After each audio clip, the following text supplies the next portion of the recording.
Bonjour à tous celui qui regarde cette vidéo.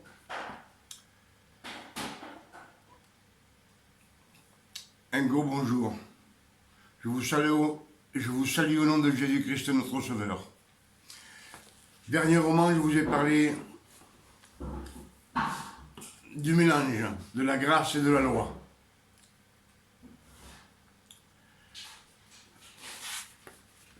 Je vous ai parlé un petit peu des efforts. Et là, je voudrais vous parler de la création, des révélations de Jésus-Christ, notre Sauveur.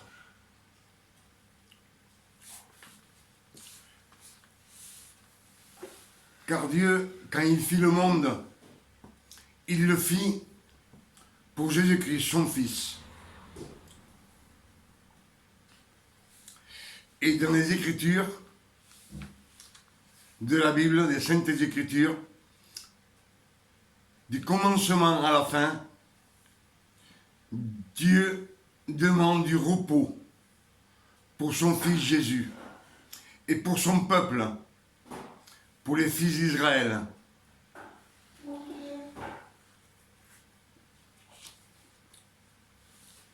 Vous savez que Dieu est omniprésent.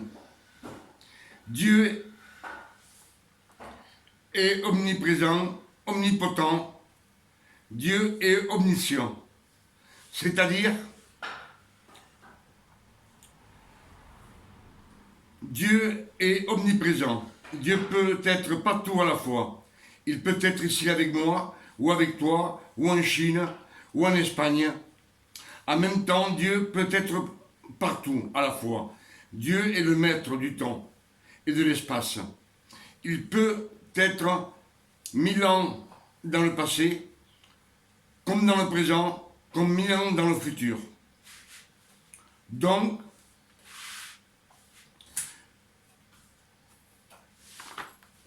Dieu peut être partout à la fois.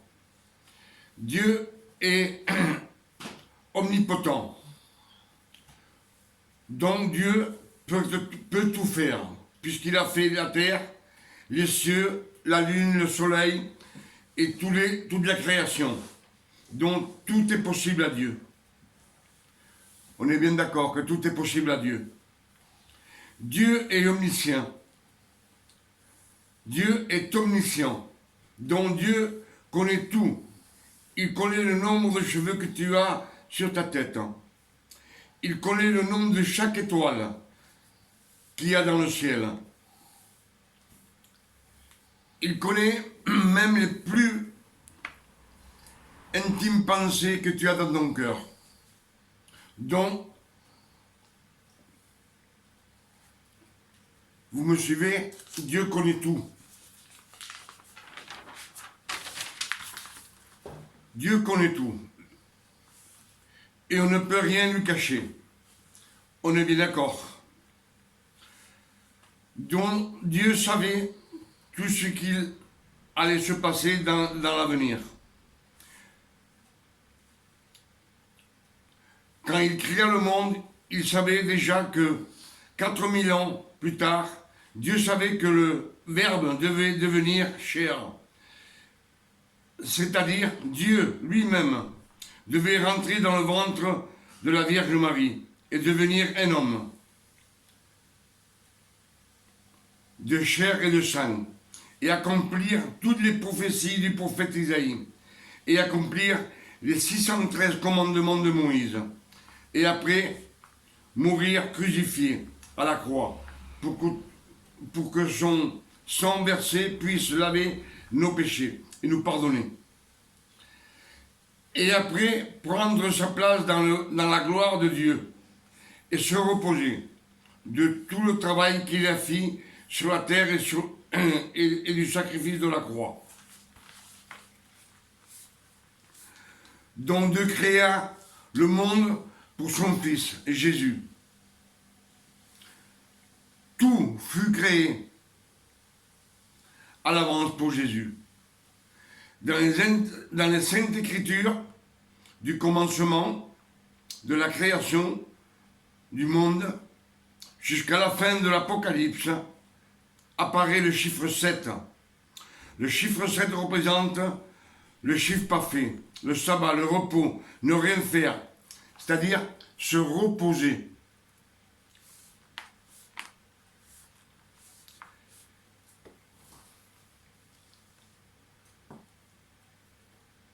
Se reposer,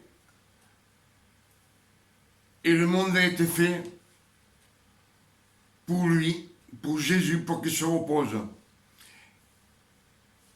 Et pour les fils de Dieu, pour les 7 tribus d'Israël. Genèse 1. Dieu créa les cieux et la terre en 7 paroles. Dieu créa les cieux et la terre. 7 paroles. Genèse 1, 7 paroles. Se reposer. Genèse 2, verset 8. Quand Dieu créa le jardin d'Éden, Dieu le créa en 7 jours et il se reposa. Le chiffre 7, le sabbat, ne rien faire, se reposer. Vous me suivez? C'est tout pour le repos de Jésus et les fils d'Israël. Genèse 9, versets 12 et 13. Dieu fit un pacte avec Noé de ne plus détruire le monde par les eaux. Et il mit l'arc-en-ciel dans les nuées. Et l'arc-en-ciel a 7 couleurs. 7. C'est le chiffre parfait, qui représente le jour du sabbat, ne rien faire, se reposer. Le nom de Noé, en hébreu, lui-même veut dire repos et tranquillité.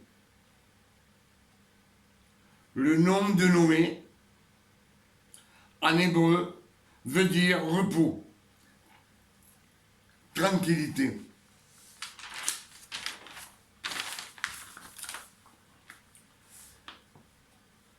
Luc chapitre 2. Joseph et Marie montèrent à Jérusalem et Jésus se perdit pendant 3 jours. 3 jours représentent toujours la résurrection. Et quand ils retrouvèrent Jésus, Jésus dit à Marie, sa mère, je m'occupe des affaires de mon Père. Je m'occupe des affaires de mon Père. 7 lettres, 7 paroles.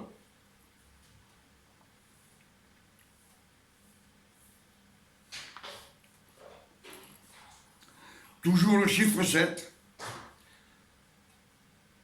le chiffre parfait, ne rien faire, se reposer.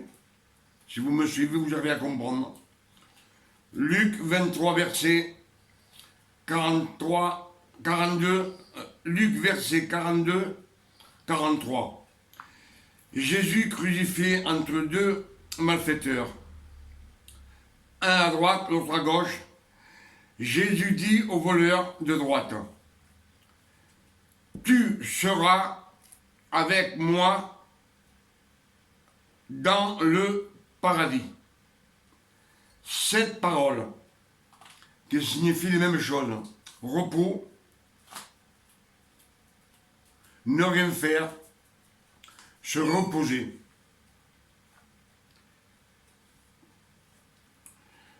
Luc 23, verset 46. Jésus dit, tout est accompli. Dans tes mains, je recommande mon esprit. Dans tes mains, je recommande mon esprit. 7 paroles. Se reposer. Toujours, c'est du repos. Pour ça, je vous dis que tout était pour le repos de Jésus et pour les 12 tribus d'Israël. Jésus sur la croix demande du repos au Père éternel. Le Verbe veut prendre sa place auprès de Dieu dans sa gloire et se reposer du travail qu'il a fait sur la terre et de la crucifixion, de la croix. Il demande du repos pour lui et pour nous, nous, ses enfants, rachetés par son sang et ses meurtrissures. Que nous, ses enfants, nous reposions avec lui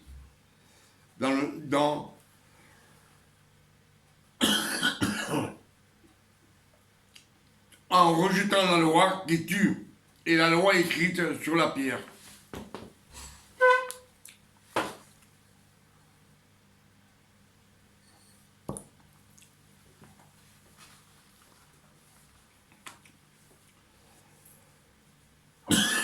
Rejeter la loi qui tue, la loi écrite sur la pierre.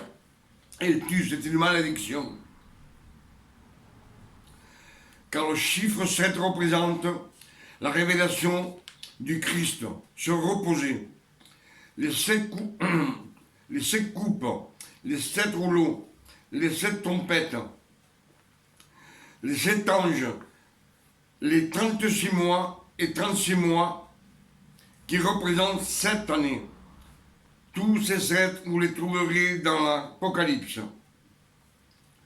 Toute la Bible, il y a 13 fois le chiffre 7. C'est ce que j'ai pu trouver. Le chiffre 13.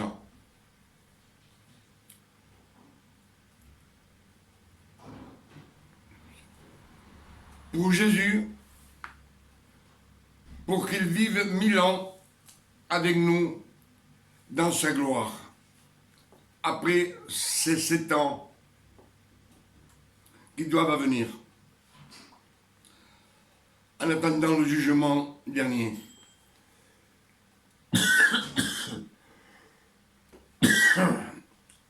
Il y a encore 2 ans.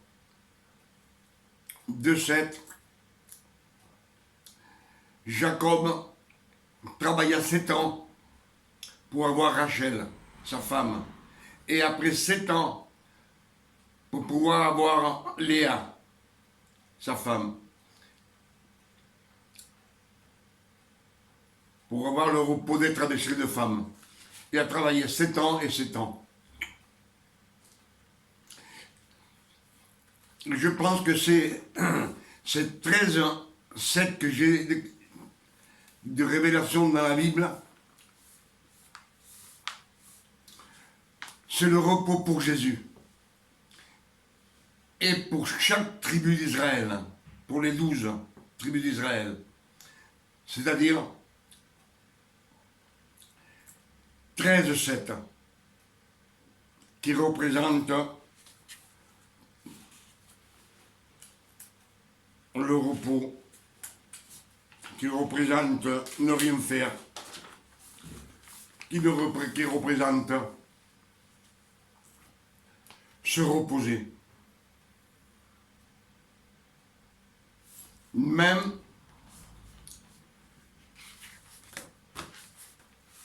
Dieu dit, venez à moi, que moi, je vous donnerai du repos. Vous qui êtes chargés et fatigués.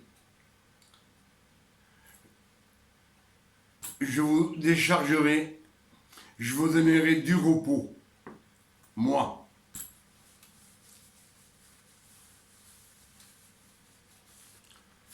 Les efforts ne servent à rien.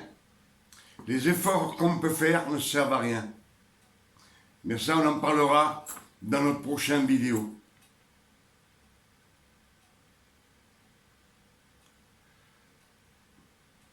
Au revoir et que Dieu vous bénisse. Dans le nom de notre Seigneur Jésus-Christ. Amen.